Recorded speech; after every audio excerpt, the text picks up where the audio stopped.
Did a 70s band from Bristol, England invent Celtic Rock Fusion? Let's look at the evidence.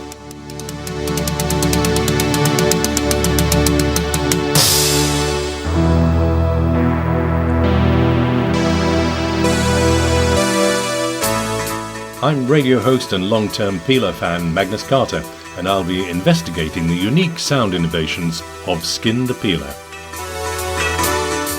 The 70s marked a renaissance of folk music, with many bands being inspired to bring a new take to traditional tunes.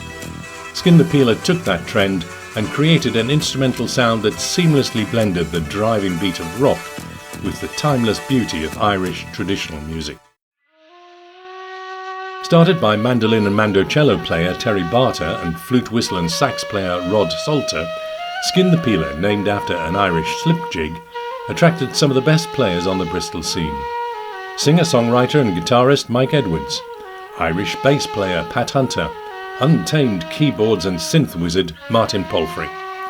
When Mike Edwards left, he was replaced by Mike Pryor, whose ability to play any instrument with strings, from mandolin to double bass, added to the band's emerging, unique sound. The band became a staple of the Bristol music scene. A night out with the Peelers was always a night to remember, and the band began to play to sell-out audiences. Terry emerged as an unforgettable frontman, adopting a comedy French persona and hanging a bunch of plastic onions on his mic stand. He also began to create a bank of Zen-like enigmatic sayings, which he used as introductions and attracted a fan base all his own. Festivals began calling. In 1983 they played their first Glastonbury, bringing a host of new fans to the party. This was also the start of collaborations with a parade of top drummers: Tony Hayes, Neil Russell, Martin Cleverly and Alan Eden.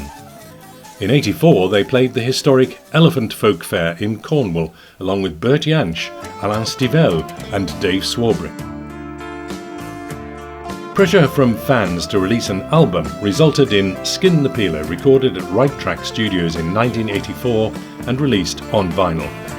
This showcases the band at the top of their game, with a unique combination of acoustic and electronic instruments, including Martin Palfrey's innovative work on the Prophet 5 synthesizer.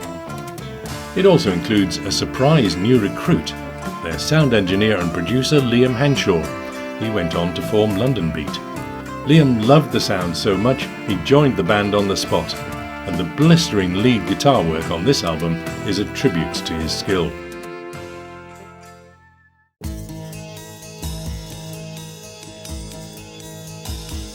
By the time the album was recorded, Terry and Rod had become a formidable songwriting team.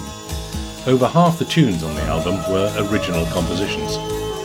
The fact that it's very hard to distinguish between traditional melodies like Dunmore, a reinterpretation of the Dunmore Lassies, and a new composition, Finvara, featuring a superb fiddle solo by Stuart Gordon of Corgis fame, is proof of their particular genius.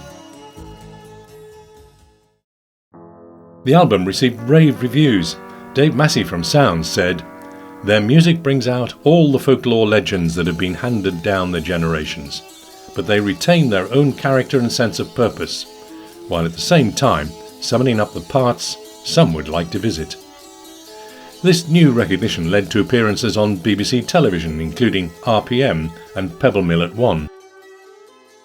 The apex of this era is the band's only single, Biddy Early, a tune inspired by Terry's visit to Feakle in County Clare to see the home of the enigmatic 19th century Wise Woman of Clare.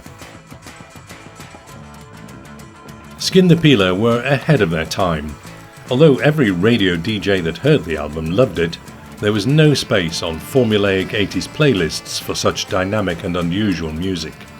Several band members went on to new projects, and the band moved into a new incarnation. Next time we'll look at the unique acoustic lineup of the Facing the Sun album. So, did Skin the Peeler pioneer Celtic Rock Fusion? You decide. Let us know in the comments.